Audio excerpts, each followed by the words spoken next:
बिस्मिल्लाहिर्रहमानिर्रहीम।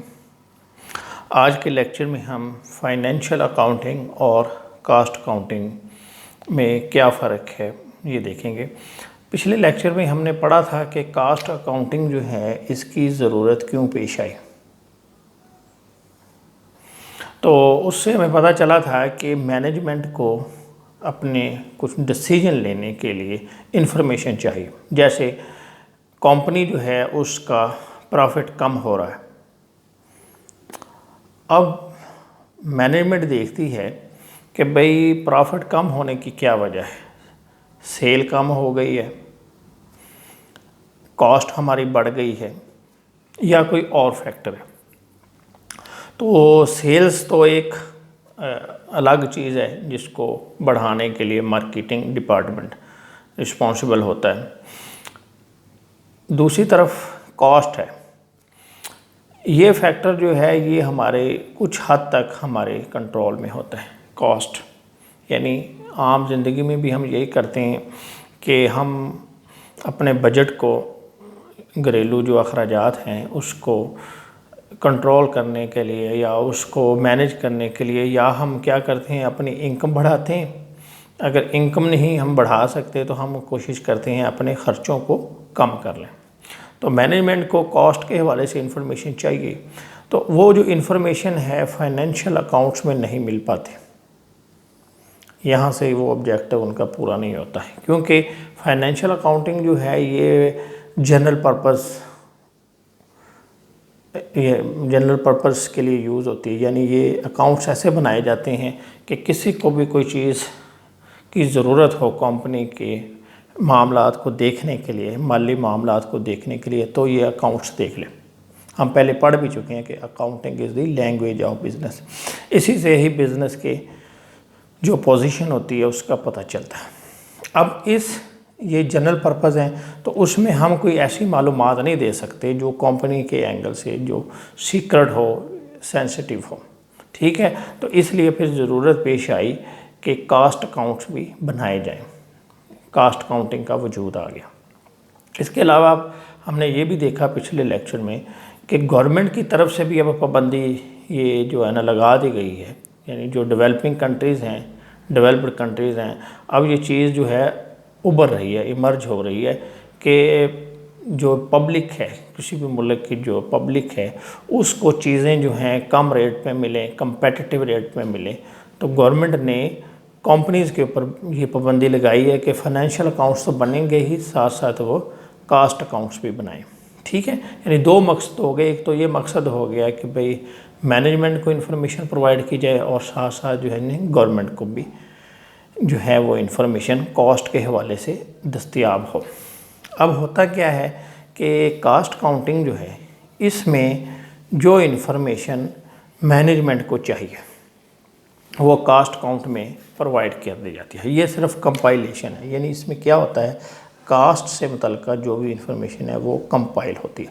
अब इससे आगे मैनेजमेंट ने जो अपने डिसीजन के लिए उसको जो एक नई शक्ल देनी है उसको हम कहते हैं मैनेजमेंट अकाउंटिंग। यानी कास्ट अकाउंटिंग की मदद से जो अकाउंट्स बनाए जाते हैं उनको हम कहते हैं मैनेजमेंट अकाउंट्स। यानी वो इससे अलग चीज़ है। अमूमन क्या होता है कि इन दोनों को इकट्ठा समझा जाता है। यानी कास्ट अकाउंटिंग इटसेल्फ कोई चीज़ नहीं है, कास्ट अकाउंटिंग होगी तो फिर उससे से मैनेजमेंट अकाउंट्स बनेंगे। इस वजह से कास्ट अकाउंटिंग को भी समटाइम्स मैनेजमेंट अकाउंटिंग भी कहा जाता है। ठीक हो गया। अभी हम इसमें फ़र्क देखते हैं कि दोनों में क्या फ़र्क है, कास्ट अकाउंटिंग में और फाइनेंशियल अकाउंटिंग में। तो सबसे जो पहला फ़र्क है वो ये है कि जो फाइनेंशियल अकाउंटिंग है ये होती है एक्सटर्नल यूज़र के लिए। पहला फ़र्क एक्सटर्नल यूज़र्स के लिए, यानी ये जो भी कंपनी से हट के जो, यानी कंपनी के जो मैनेजमेंट है उससे हट के जो भी लोग हैं, पब्लिक है, गवर्नमेंट एजेंसीज़ हैं, इनकम टैक्स अथॉरिटीज़ हैं, सप्लायर्स हैं, क्रेडिटर्स हैं, ये उनके लिए ये बनाई जाती हैं। ठीक है, जबकि कास्ट अकाउंटिंग जो है ये मैनेजमेंट अपने यूज़ के लिए बनाती है। यानी ये बड़ी सीक्रेट इन्फॉर्मेशन होती है जो कि बाहर किसी को नहीं बताई जा सकती। तो इसलिए ये इसको हम कहते हैं ये इंटरनल यूज़र्स के लिए, यानी फाइनेंशियल अकाउंटिंग बनाया, ये जो है अकाउंट्स या फाइनेंशियल अकाउंटिंग डील करती है एक्सटर्नल यूज़ के लिए, और कास्ट अकाउंटिंग जो है इंटरनल यूज़र के, यानी दूसरे लफ्ज़ों में ये इसको कह देते हैं मैनेजमेंट के लिए। इंटरनल यूज़र्स कौन है? जो कंपनी को चला रहे हैं, मैनेजमेंट। इसके बाद है दूसरा जो पॉइंट है वो है आपका जनरल पर्पस, स्पेशल पर्पस। यानी पर्पस क्या है? इसका पर्पस है जनरल, इसका है स्पेसिफिक। ठीक है, यानी इसमें कोशिश ये की जाती है फाइनेंशियल अकाउंटिंग में कि ऐसे अकाउंट्स बनाए जाएं जिससे सबकी ज़रूरत पूरी हो जाए। जो यूज़र्स हैं इसके, सब सप्लायर्स हैं, इसी तरह जो लोन देने वाले हैं, इसे यानी जो लाइबिलिटीज़ जिनको हम क्रेडिटर्स कह सकते हैं, क्रेडिटर्स, सप्लायर, ये क्रेडिटर्स, इसी तरह बैंक्स हो सकती है, इस तरह government agencies, income tax authority. यानी ये जो फाइनेंशियल अकाउंटिंग है ये जनरल पर्पस, यानी इसका मकसद क्या है कि यानी ऐसे अकाउंट्स बनाए जाएं जिससे सबकी ज़रूरत पूरी हो जाए, इसलिए इसको कहते हैं जनरल पर्पस।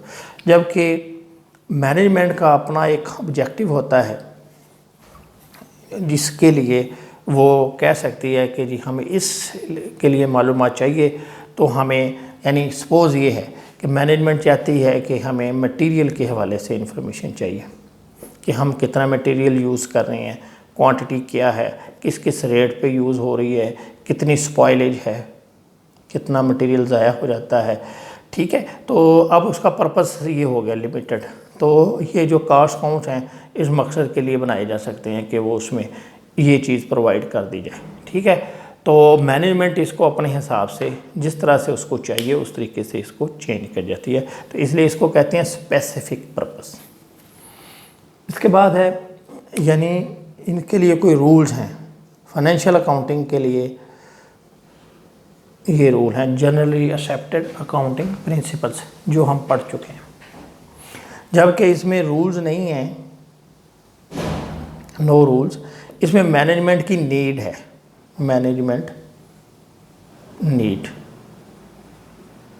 तो जो मैनेजमेंट को जिस तरीके से चीज़ें चाहिए होंगी उस तरीके से ये अकाउंट्स बना दिए जाते हैं। जबकि फाइनेंशियल अकाउंटिंग जो है इसमें जनरली एक्सेप्टेड अकाउंटिंग प्रिंसिपल इनको मद्देनज़र रखा जाता है।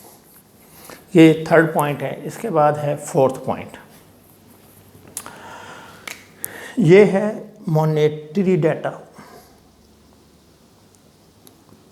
ये फोर्थ पॉइंट है मॉनेटरी डाटा, यानी फाइनेंशियल अकाउंटिंग में आपको फिगर्स ही नज़र आएंगे। ये पहले भी मैं आपको बता चुका हूँ कि यानी इसमें फिगर्स ही होंगे, रुपीज़ होंगे, अमाउंट।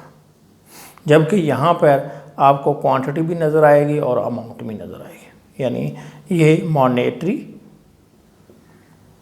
नॉन मॉनेटरी दोनों को डील करती है। ठीक है, जब हमने इसकी डेफिनेशन देखी थी तो हमने पढ़ा था कि cost accounting is expanded phase of accounting which is concern with ascertainment of total cost of production, total cost of production और कास्ट पर यूनिट।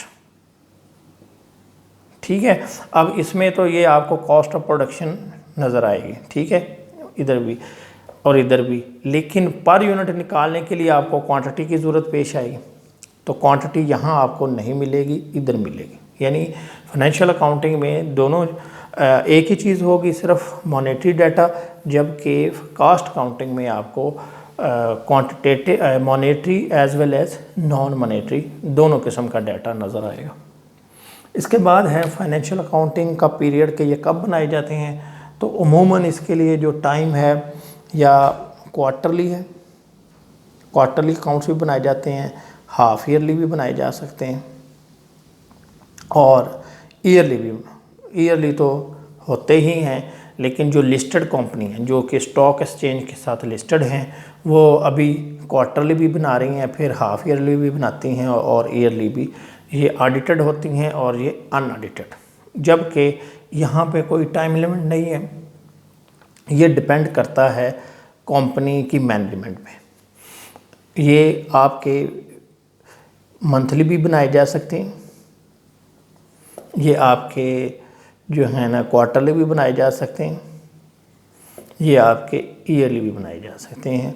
यानी जिस तरीके से मैनेजमेंट चाहेगी, अगर मैनेजमेंट चाहती है जी कि मैं हर महीने अपनी कास्ट पे कंट्रोल रखना है तो वो मंथली बेसिस पे भी कह सकती है।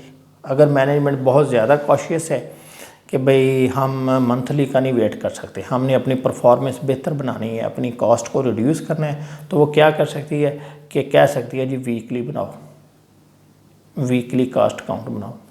तो ऐसा भी हो सकता है। जबकि यहाँ पर जो इसका डाटा जो है बहुत ज़्यादा होता है, ठीक है, और इसमें रिक्वायरमेंट भी कोई नहीं है, तो अमूमन ये या हाफ ईयरली बनाए जाते हैं या ईयरली बनाए जा सकते हैं। और ये भी मैंने बताया कि स्टॉक एक्सचेंज के साथ जो कंपनी लिस्टेड हैं वो अपनी क्वार्टरली भी बना रही हैं, ठीक है। यहाँ पे जो है ना कोई कंपल्शन नहीं, यानी यहाँ मैंने वीकली लिख दिया, अगर मैनेजमेंट चाहती है कि नहीं डेली भी ऐसा सिस्टम कोई डेवलप करो कि डेली बने तो डेली भी बन सकते हैं, ठीक है।